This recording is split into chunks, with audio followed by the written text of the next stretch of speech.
我聽到你把聲音我都好壓抑啊，就好似直播間嘅人話我臭屁王咁樣，我都好壓抑啊。係啊，而家嘅生活就係好壓抑。咁我講翻我老公呢度啦，我之前係有同佢講過，我哋平平淡淡咁過日子都可以。之後呢，就喺我哋呢屋企附近呢，就揾一份嘢做。我哋當時呢，就係咁講嘅，就算係工資低一啲都冇所謂。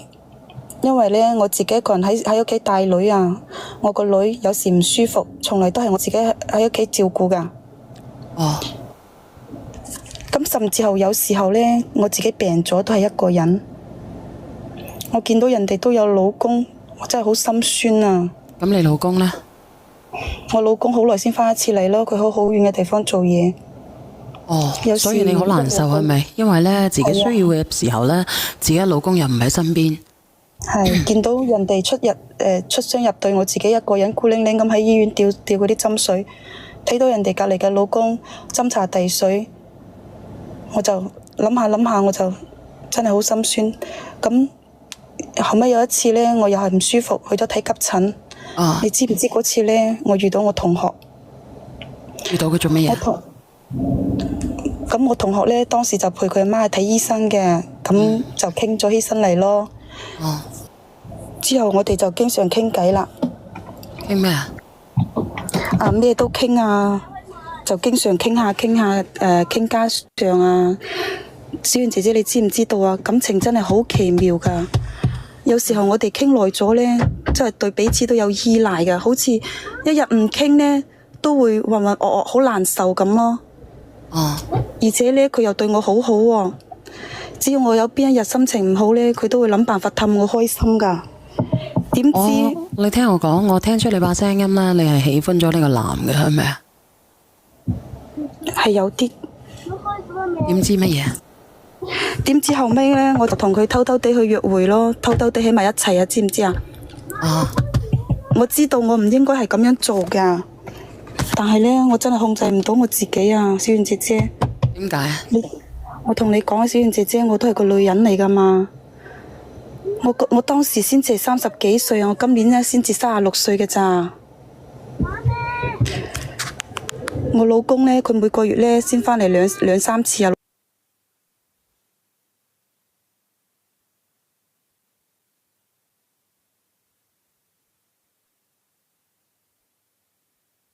連返上嚟啊！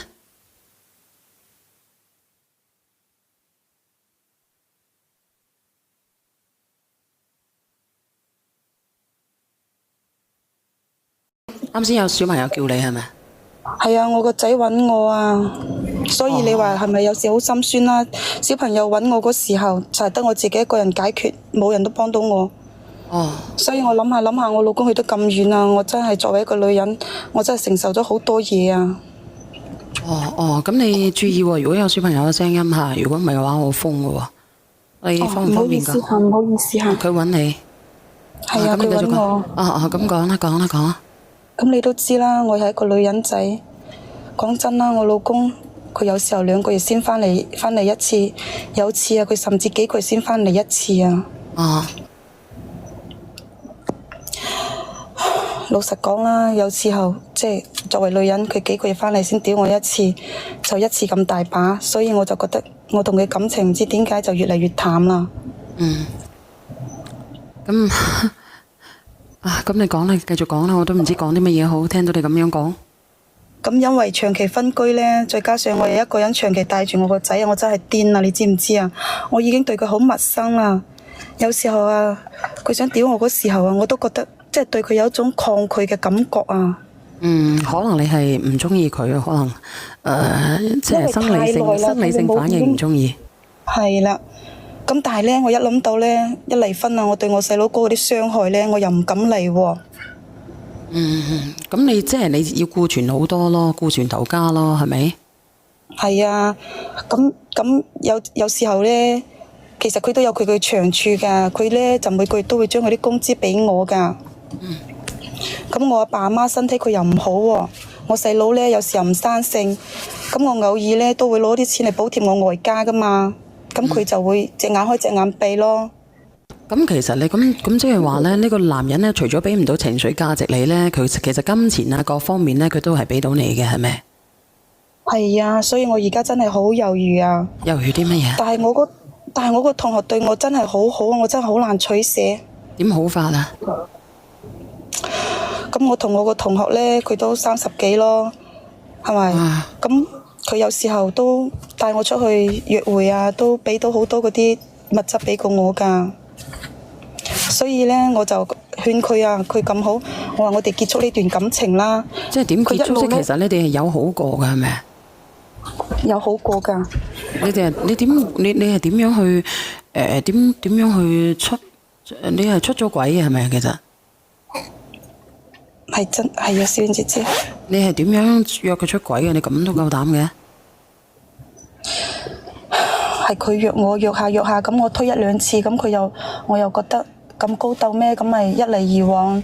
咁問題係你出去就知道要咩事噶咯，要搞嘢噶咯喎，定係你只係單純咁同人哋傾偈嘅啫？我係明白，係即係我就係。其實你知道佢想要搞你嘅係咪？係。啊？係。你係自願俾佢搞嘅？咁當時我老公咁耐返一次，咁又為咗我嘅心理平衡下，咁咪應承咗佢咯。但係我個心真係好難受啊！我同佢話叫佢分開，佢又唔同我分，因為佢真係好好，我叫佢叫佢分開，其實唔係啊，姐姐啊，即係你個同學其實係好好嘅，係咪啊？係好好，對我好好。但係問題係你叫佢揾過，但係咧你又接受佢，佢點揾呢？佢即係佢搞你搞上癮，你明唔明咩意思啫？我唔知佢係咪一時嘅新鮮感啊！啊，咁唔係啊，即係啊。咁有次呢，我同學呢就同我講話，佢想同我生個細佬哥，講笑咩？我分都冇嚟啊！係咯，我建議如果你嘅小朋友喺隔離呢，你唔好俾佢聽到呢啲嘢。如果唔係嘅話呢，你不堪設想啊！哦，我知道，我叫佢戴住耳塞㗎。你仲叫佢戴住耳塞啊？我覺得你都係極品嚟嘅。你講啦咁樣，你叫佢戴住耳塞喎，你話死唔死啊？唉，你講啦咁樣。有你講啦。咁一開始我以為我同學佢講笑噶嘛，但係我估唔到佢真係你知唔知啊？佢啱先聽到你講嘢，聽到個屌字，佢會入腦嘅姐姐。哦，佢當時冇喺度。咁你講啦，我都無言啦，你講啦。咁一開始我以為我同學講笑噶嘛，我估唔到佢真係嚟真噶。咁有次我老公成個月都冇返嚟，咁啊我約佢出嚟咯。嗰次係我主動約佢噶。我諗住作為結束或者之類咯，但係結果嗰次我真係有咗啊。我就想落咗個細佬哥噶，但係1個月之前呢，就我老公又無啦啦唔知點解辭咗工返嚟，所以我就冇機會落咗個小朋友啦。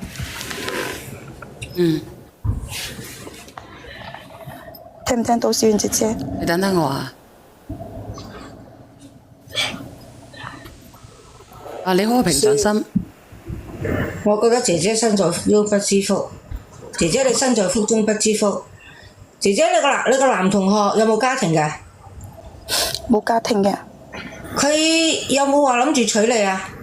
佢話諗住娶我，但係我冇離婚，我唔想離婚啊！我仲有個仔啊！佢係講真娶你定假娶你先？嗱，呢一樣嘢，好多男人佢話娶咯，到最後尾會唔會娶啊？你身在福中不知福，姐姐你知唔知道？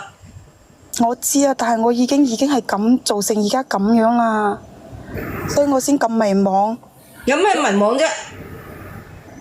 你覺得好難做咩？好難做咧？好迷茫咩？我唔覺得你好迷，如果我又唔覺得迷茫噶啦。但係我而家有咗個細佬哥，當時係我同學佢故意㗎。有咗細路哥啫，有嘅反義詞係乜嘢啊？你可以咁㗎，又唔係你老公嘅。係啊，咁我當時呢就係計劃去落咗㗎。你唔好講當時，而家你係咪諗住同你老公分開，同你同學一齊？我冇諗住同我老公分㗎。咁你係點諗啊？咁你點諗啊？咁個小西瓜點辦啊？咁簡單嘅嘢，有咩咁難做啫？我真係唔明你點解咁難做。係啊！我冇情緒價值，我老公唔喺度，我犯咗錯，而家我老公翻嚟啦，我回歸家庭得唔得？其實你身在福中不知福，你同你男同學結咗婚之後，你男同學一定冇你老公咁好，講埋俾你聽姐姐，因為得唔到嗰陣時咧，就永遠都係最好嘅，一得到嗰陣時咧，原來就係咁回事，咁嘅姐姐你知唔知啊？我唔係鬧你，我為你好啫，姐姐。我知道係為我好。你聽我講埋先啦。嗰次呢，我真係同我同學，即係我當時係未有嗰時，我真係約佢出嚟同佢傾噶。我話我哋分開啦，但係佢唔應承，咁佢就約我出嚟咯。咁都係，咁我哋平時就約慣咗，咁咪去開房咯。咁你諗住分唔開乜嘢房啊？可能佢就係覺得我同佢分手，我提出分手，佢就故意嗰次就係故意。嗰次佢就故意唔帶套，所以特意將嗰啲嘢射晒入去，所以嗰次我就有咗啦。姐姐我加句，你係一個成年人，佢故意唔帶，你有權要求佢做，唔做嘅我一腳就篩佢落床，唔係故意，係你認同，佢走咗，佢唔係故意，係咪先？佢封咗。佢講錯咩嘢？哦，可能嗰個字啊，又上翻嚟啦，咪姐姐。唔係啊，應該唔係。唔係啊。我想問下，我想上嚟問下嗰個女嘅。我想上嚟問下個女嘅，同個男同學拍拖，咪簽咗合同嘅？點解要面對面解決先得嘅？如果想分手，咪單方面唔見就得啦咩？仲有啊，佢話要分手啊嘛，個男同學約，上個男同學約佢之後再去308喎，咁分就分啦，仲去308，最後嘅晚餐啊？唔係啊，仲要搞笑，佢就話嗰啲嘢佢男同學知道喎。你唔好講呢個咩啊，嗰啲嘢啊，嗰啲嘢唔好講個故意肥啊，肥咧就咩啦。我講個肥，我話佢擠入去啫。係啊，咁故意擠入去，其實擠入去咧，你可以咩咁？你可以沖佢㗎嘛，係咪？沖咗之後會唔會壞嘅？其實沖咗之後都唔可以嘅。我話俾你知咧，因為咧嗰啲小丸，如果有啲人容易懷孕嗰種就算佢外邊擠啊，都會有嘅。佢前期唔會作死啊！外邊擠啊，佢點游入去啊？係咪啊？個池塘有幾深啊？我同你講，我個仔就係咁噶，我個仔就係咁噶。你唔好話唔會啊，小月。會㗎。啱有個位置，真係會㗎。咁你喺外邊嘅，佢點入去啊，大佬？都話有時前邊擠多少少嘛，佢冇感覺噶嘛。佢點擠啊？點擠啊？咁即係好似瀨尿咁屙咗落去咯喎。係啊，小月。佢自己都冇反應㗎。佢一上咗出嚟嗰陣時，其實已經入咗，有啲走咗出嚟，佢自己唔知啊。飛機撞紙鷂啦，有咁啱得咁巧。係咩？可以㗎。梗係啦，唔怪得啦，阿梁仔啊，拉隻狗啊，就咁樣擠咗入去就得咗咯喎！你傻雞，真係㗎！我想問阿梁仔打狗啊，定隻狗打梁仔啊？阿梁仔打狗啊！真係㗎，就生咗啦！隻狗啊！嚇，生咗出嚟似梁仔似隻狗啊？唔係啊，係我都唔知點講啊！阿梁仔佢自己擠落去嘅。你搞笑咩？有冇搞笑？我可以對天發誓，佢真係自己擠入去嘅。你冇再污衊人哋。佢仲拍埋俾我睇。即係梁仔攞自己啲嘢擠入去嘅。唔係啊，佢係攞咗，我真係㗎。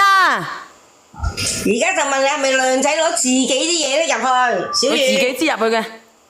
佢自己擠入去啫，係咪攞梁仔自己啲嘢擠入去？我直啲啲啦，小婉，佢係咪用佢條萬能鎖匙整入去㗎？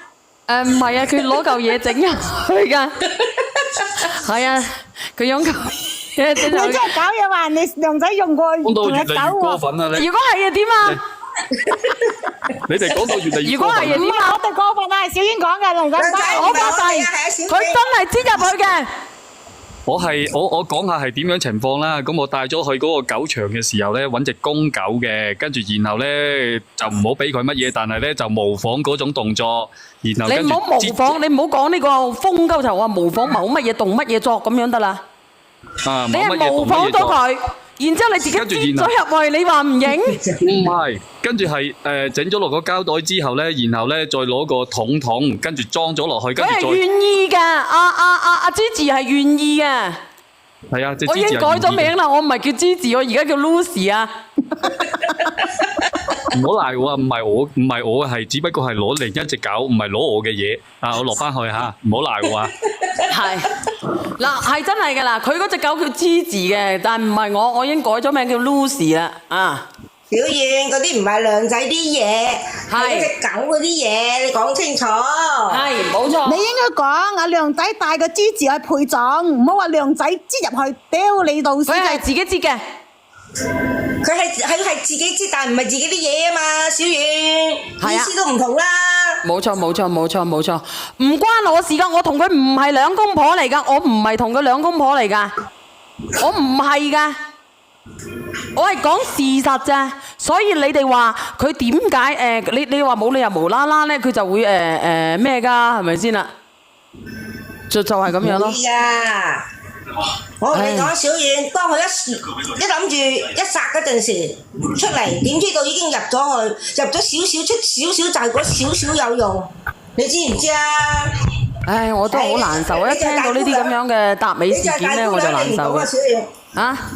你就係大姑娘，你唔懂，你冇資格講呢啲佢係大今日可能係姑娘嚟嘅。大姑娘，曾經唔係大姑娘。哎呀，你係一個50歲嘅大姑娘。倒數第一咪咧，邊個話我50歲啊？頭先阿叔唔係話你50歲咩？嗰個阿叔話佢隻眼啊入咗沙咋，即刻話俾我知啊！我20幾歲咋？你話唔幫人哋買嘢，人哋咪20幾歲咯。嗰個阿叔話我啊，放啲屁啊，都好似俾啲人話鳩齊我。如果唔係講翻你自己，姐姐小心啲，啲敏感詞你唔好直接講，你就講某某咁啊。係咯，咁繼續講。咁然之後咧，咁就有咗係咪？咁就講係有咗啊！咁我就即係叫我同學出嚟即係我就應承話同佢出嚟傾咯。咁我話搞掂呢件事啦，我老公翻嚟，咁佢就話約我出去傾，咁我就應承同佢出去傾啦。咁佢約我又話要開房啦。咁我當時呢，亦都係為咗唔將件事搞大，咁就受約咯，同佢去咗約定嘅地方，老規矩咯。一餐一針係咪啊？冇啦，嗰時冇啦，但係我估唔到我老公已經發現咗我同佢嘅事啦。姐姐，你同佢出嚟傾啫，做乜3連8仲要食最後嘅晚餐啊？所以啲唔我關人㗎同佢傾呢件事，佢就約我去酒店傾，佢話傾啲咁私密嘅嘢就去酒店傾，咁我就受約咯。咁點知我老公又發現咗啦？我老公呢，佢你估都估唔到，我老公揸住個錘喺個酒店度等我哋啊！唔係啩？當時呢，我老公呢就打我同打我同學。當時我真係唔知點講，我哋大家嗰時嘅情緒可能都係好急咯，又控制唔住，咁就打起身啦。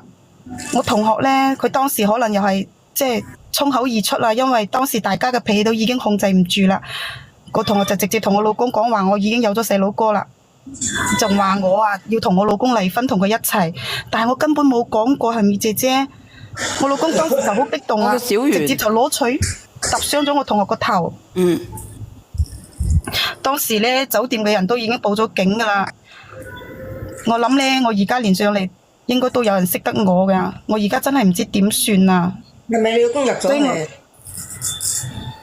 係，所以我今晚呢，就點都係上嚟連下問下小燕姐姐，我而家呢件事真係唔知點解決。我同學呢，送咗去醫院嗰時候急救嗰陣啦，醫生就話佢係顱內出血，而且好危險啊！咁呢，我都了解過我老公呢，佢係要負刑事責任嘅，而且呢，佢可能要判好耐。咁我老公嗰邊嘅親戚呢，就嗌我即係揾我同學佢寫諒解書。冇用㗎，寫諒解書都要判㗎，冇得減㗎。但係我同學呢，佢而家仲喺醫院啊，佢嘅情況真係好唔好？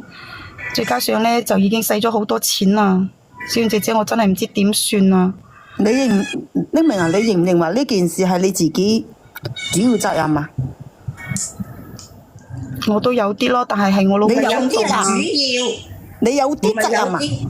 你係主要，唔係有啲即係人哋講煮乜乜飯就係你啦，就係你呢類啦。咁我都唔想㗎，你覺得呢個問題唔係你嘅咩我都諗唔到件事會搞成咁樣㗎。咁其實咧，由你出軌開始咧，你就應該有個預判，我哋人咧都會有預判能力嘅，係咪啊？你唔好攞藉口話唔想姐姐，你出第一日就已經預咗啲不可抗拒發生嘅事出嚟，你知唔知？但係我都係個女人仔啊，我先30零歲。你冇唔係講女人仔，你出軌嘅理由你冇污嘅30幾歲啊，小圓30幾歲，我39，我剛剛過咗30歲，30幾歲，你冇污嘅30幾歲啊，唔係你到底幾歲㗎，Miss Jo 啊？Miss Jo 你其實幾歲嘅啫？我大你一年我，36歲啊。我大你一年啊，小我唔係圓，叫你啊姐姐，我問啊 Miss Jo 啊。我大你一年啊。哦，佢85年嘅，你啊36歲，你80幾年嘅啫，姐姐。姐姐照你咁樣講嘅，照你咁樣講，個個30零歲嘅女人個老公，如果成日唔喺屋企嘅，個個都大條道理，出咩鬼㗎啦？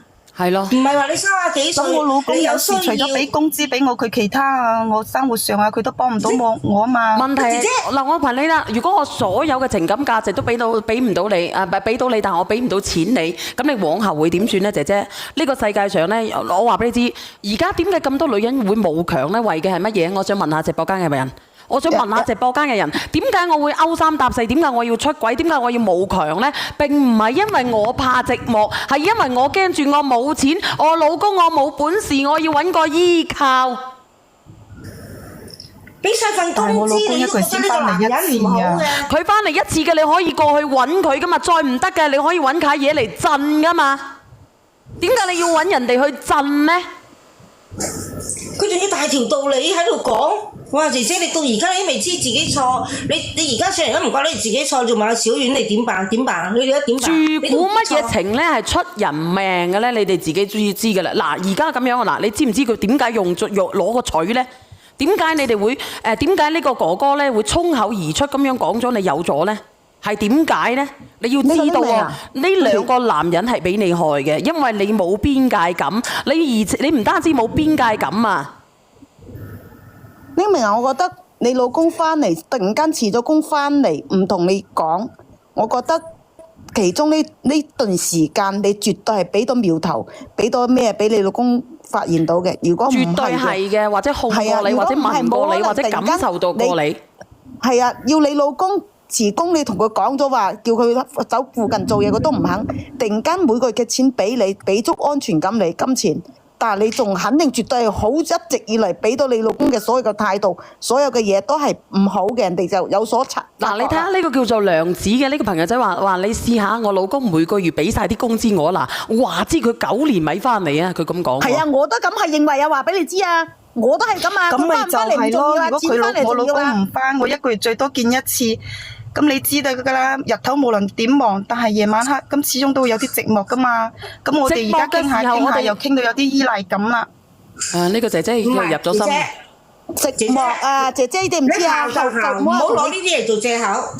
你寂寞啊，你最避忌就係同人哋傾偈，仲要同男性，你冇異性冇同性嘅朋友嘅咩？Miss Jo唔係啊，你要諗一樣嘢，點解佢老公辭工翻咗嚟之後會佢哋喺個酒店門口，佢老公會喺度抱住佢哋攞埋個錘，肯定佢老公一早就已經聞到錘㗎啦。係啊，絕對聞到嘅。如果唔係冇可能一辭工翻嚟就去酒店門口攞住個錘喺度等你嘅，唔可能嘅。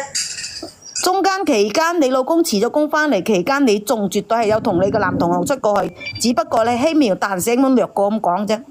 佢有啲主要咪有啲主要問題冇講。我頭先講，我話咧。我老公咧，因為佢平時好少喺屋企，跟住咧，我唔知道佢點解會辭工翻嚟。姐姐，我想聽先啊！我唔該你唔好詆毀我哋啲8889年嗰啲人啊！咩叫寂寞啫？屌你老師嚟！我唔係話詆毀，咁呢啲係我自己校，但係全部錯都唔係喺我身上噶嘛。唔係你身上，而家你搞錯你就冇責任咩？咁而家我打傷我同學，咁樣我佢哋大家冇責任咩？唔通所有嘅錯就喺我身上咩？你都係個正常女人嚟㗎嘛？就會有呢一切嘅發生，就係咁你簡單。9成責任啊，知唔知啊？你9成啊，你明你佔9成責任啊？姐姐，唔係因為你個旁人，你唔為姐姐愛嘅愛人有愛己啊！你田雞髀唔擘開，你個同學就唔會有機會。只要你自願擘開個田雞髀，你係9成9嘅錯，唔係9成9成9。我冇講你哋啊，你哋唔好咁激動啊嘛！你哋冇呢種現象唔代表人哋冇噶嘛。姐姐每個人有底線㗎，唔係話有冇嘅問題啊！每一個人有每一個人嘅底線，你就係咁守住呢個底線，所以導致呢一切嘅發生，你係負主要嘅責任。你依家咁點解唔係我同學咧？佢佢都知道㗎，佢都知道我已經係有老公有仔㗎啦。你哋可唔可以放尊重啲聽下我自己嘅心聲唔係，咧？其實佢知道嘅。嗱，咁佢冇所謂嘅，你明唔明啊？佢係同學，你其實你知嘅，點解你唔控制自己咧？咁佢無牽無掛，但你唔一樣喎。你有仔有家庭嘅喎，你而家搞到咁樣嘅話，你睇下你個仔仲喺你隔離，你仲好意思嘅？其實我話俾你知啊，佢老公知道，我覺得都係因為佢仔同佢講話，爸爸媽咪呢排成日同埋叔叔出去約啊咩，佢老公先會咁樣翻嚟㗎。佢都羨慕我同學咧，一開始咧，我哋係傾下，咁我老公你明我想問啦，咁我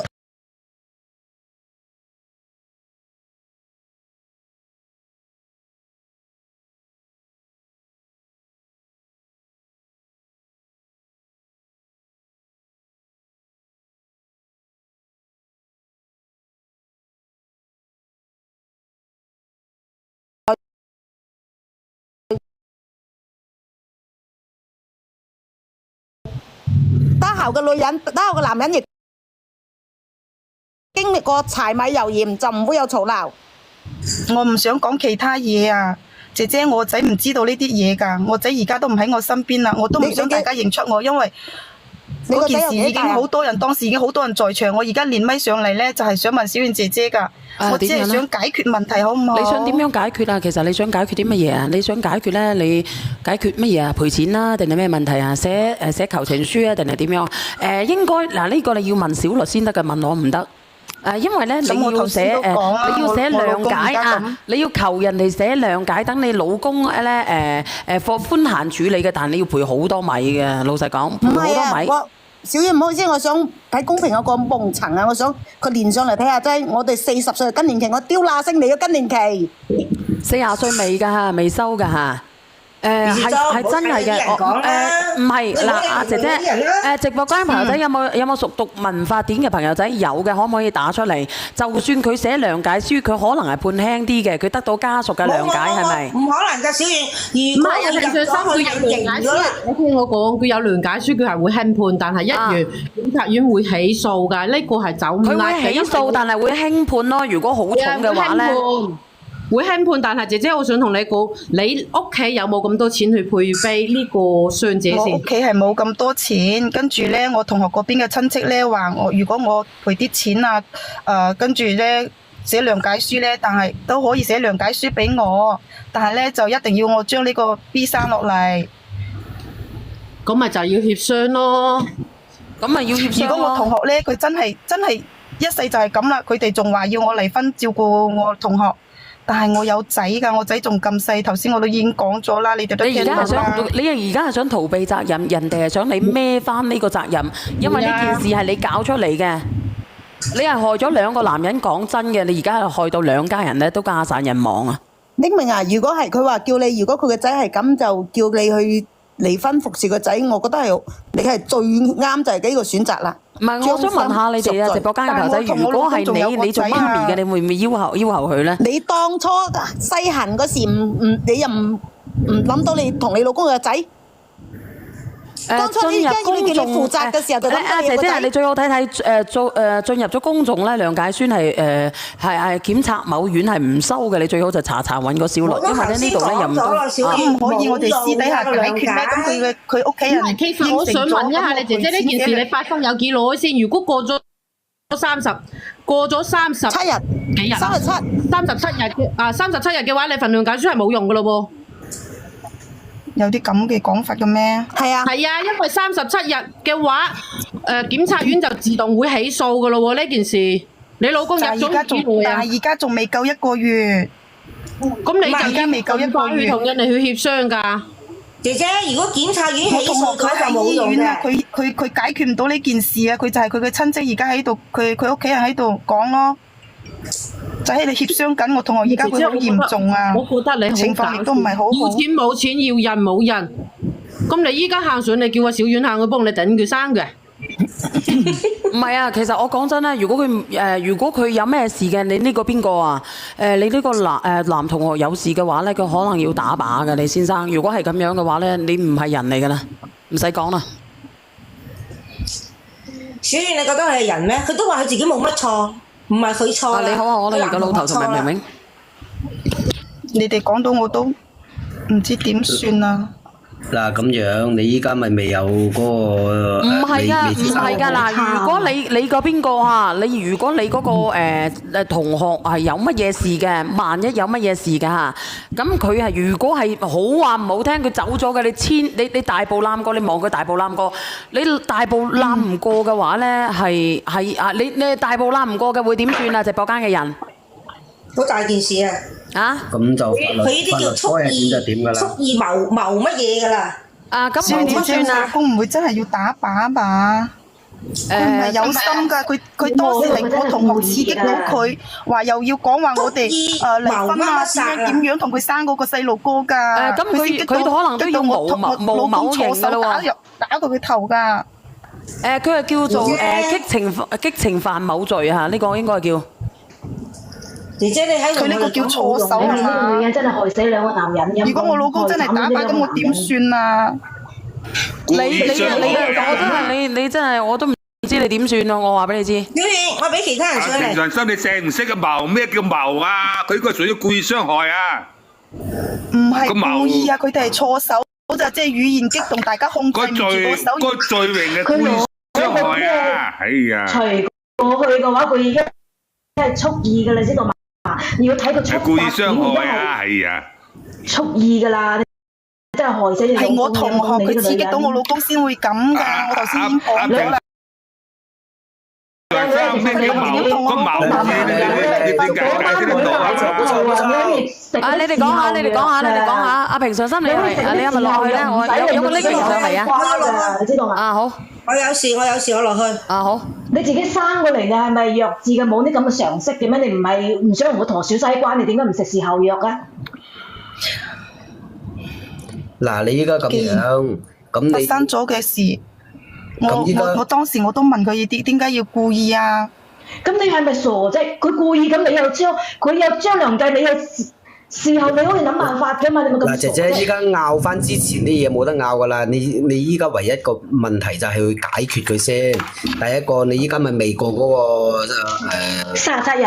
係咯，就未過。咁然之後而家仲1個月咧，之內。第一個你就求神拜佛，佢就冇乜事咯，即係。咗呢段時間捱唔捱得過，就係情況話唔好，醫生就係咁講。因為大個咧我都了解唔到啊，佢而家喺 ICU，佢屋企人又唔俾我探。如果係咁嘅話，即係人就未清醒咁咯。嗱，即係據我所知，如果佢呢種情況之下咧，佢檢察院係唔會判處先嘅，要等到呢個病人佢穩定咗出咗嗰個報告之後，佢先至去衡量你呢個罪係有幾重。你呢個係故意傷人、自他人乜乜乜。如果佢真係瓜釘開就自他人死亡，呢個係重罪嚟嘅。咁會判幾耐啊？如果係咁樣嘅？如果你就睇佢嗰個程度，如果佢瓜釘嘅話咧，就可能會判無期或者死刑。因為佢唔係啩？呢個11維度你咪嚇佢啦！我都啱先講咗㗎啦。故意傷人啊，故意啊，佢唔係無意，係故意啊，係重罪嚟㗎。但係咧，佢係激某情犯某罪嘅喎。因為佢哋兩個唔關事㗎嘛，佢都係故意，佢自己帶過去㗎。佢已經帶埋兇器過去㗎，佢呢個係故意㗎啦。佢有視頻㗎，佢應該嗰啲酒店嗰啲走道嗰度咧，個大堂嗰度會有攝像頭㗎，所有嘅嘢都有記錄㗎。即係如果嗰個男仔係咁你哋發生呢啲事咧，現場有冇人咧？唔係，姐姐現場有冇過去嘅咧，旁觀者啊？謀明白嘛？係啊，你哋查一查先啦，你哋查一查先啦，好心你哋。故意傷害啊，唔使講啦。未好，我哋未好拗呢啲住，咁佢目前先行端一步，我哋逐個去分析下。嗱，我講個例子俾你聽。跪過去嗰個你男朋友嗰度，佢屋企嗰度求佢寫咩量咩奶書，佢有咩條件嚟滿足佢？冇一齊講嘢，一齊講你聽唔到㗎。等陣先，嗱，我講個例子俾你聽，小魚。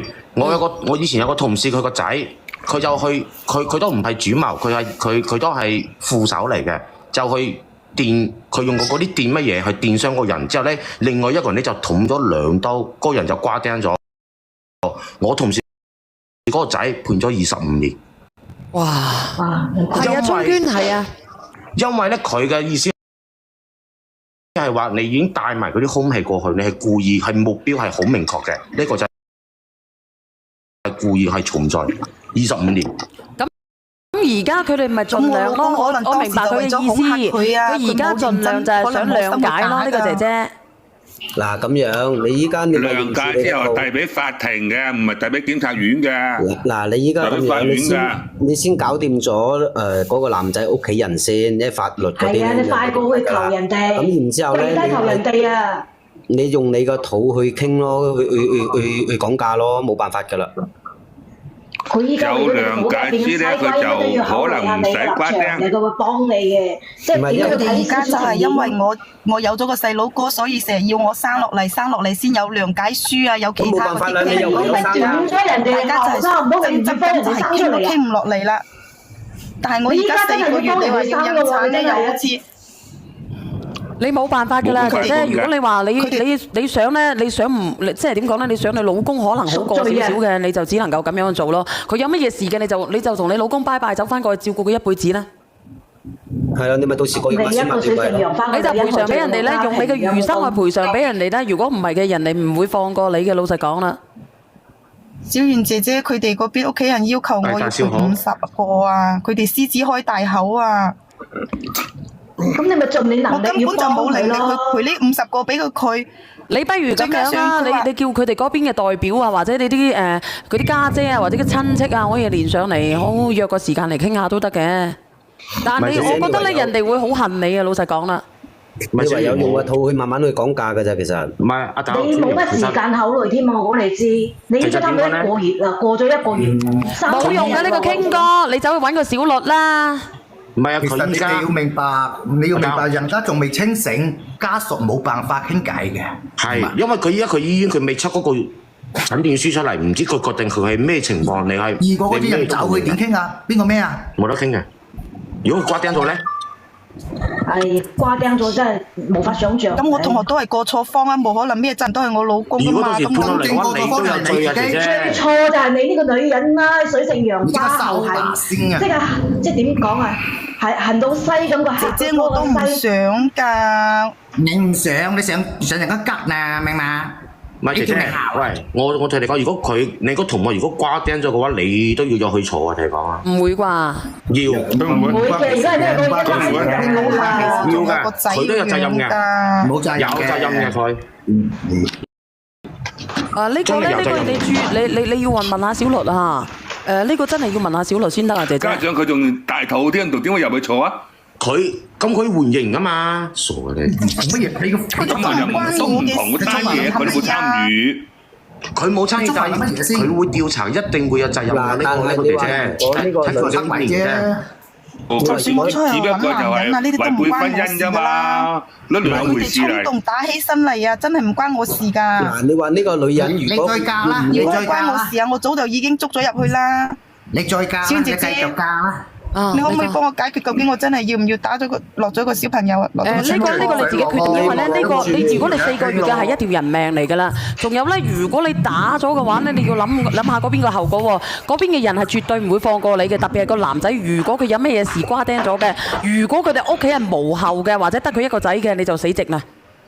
你都傻嘅，你呢個就係人哋個本錢嚟嘅，你將佢打咗佢，真係諗都唔知諗乜嘢㗎佢。你哋話咧嗱，你可以睇下我，你唔好俾唔到意見你嘅呢個問題，你可以睇下直播間啦，1萬幾個人，你睇下佢哋如果俾佢，你夠唔夠膽打？你嗰個男朋友我又唔係有份合我，你唔好咁盲，我冇亂咁。你一個個嚟講啊！你哋自己睇睇。你話你要唔要負法律責任咧，就應該唔使啦。但係你個心過唔過到先？你過唔過到你老公過關先？你想唔想補翻你老公先？想唔想補翻個仔頭家先？我梗係想啦，咁你想嘅話，你就唔好咁輕易話打咗佢啦。辛苦啲捱啦。你依家陀住嗰個就其實就係你攞去同人哋講數嗰個本錢嚟嘅，姐姐。阿豆，你要明白呢個女人。佢唔會理佢依家個老公生死，因為佢有諒解之，佢老公要15碌以上，佢唔會等佢老公噶。如果佢真係唔等到啦，咁佢起碼佢真係咁愛佢老公，佢唔會做嗰啲嘢啦。佢又為自己，就算係咪到啦，佢起碼佢老公就算係咩嘅話，佢都冇錯咁耐嘛。你而家錢有冇得賠俾人？你呢個係你同佢談判佢老公有冇坐咁耐，佢都唔會理㗎啦。好自私嘅個女人，佢唔自私唔咩就唔會搞出咁呢壇嘢出嚟啦。而且你個佢就道德，為自己。你個良心過唔過意得去啊？就斷咗人哋嗰個咩嘢？點會過意唔去？咁又唔關我事，我都唔關我事。你嘅人就係唔關事嘅話，係絕對關你事，而且係你自己一手一腳造成全部都嘅啫。因你呢個女人，唔關我事㗎。姐姐啊，姐姐啊，你唔夠喉西，點會有呢啲咁嘅事發生你會咧？俾人吉，你俾人一吉就差咗半件事。唔係姐姐，咪係咯，佢嗰啲工資係俾晒你，你係有需要你攞電動牙刷啦，你點解係要揾法律揾嗰啲嘢同人溝通啊？佢明明都係講兩句先攞住嗰隻錘去佢揾我同學㗎。係咪你講兩句先？阿姐姐，佢隨傷人啊，唔關我阿事啊。姐姐，你聽我講，我就覺得我自己係冇罪咯。你聽我講，嗰個法律你就唔使負擔嘅，不過咧道德上你係違背一世嘅。你會受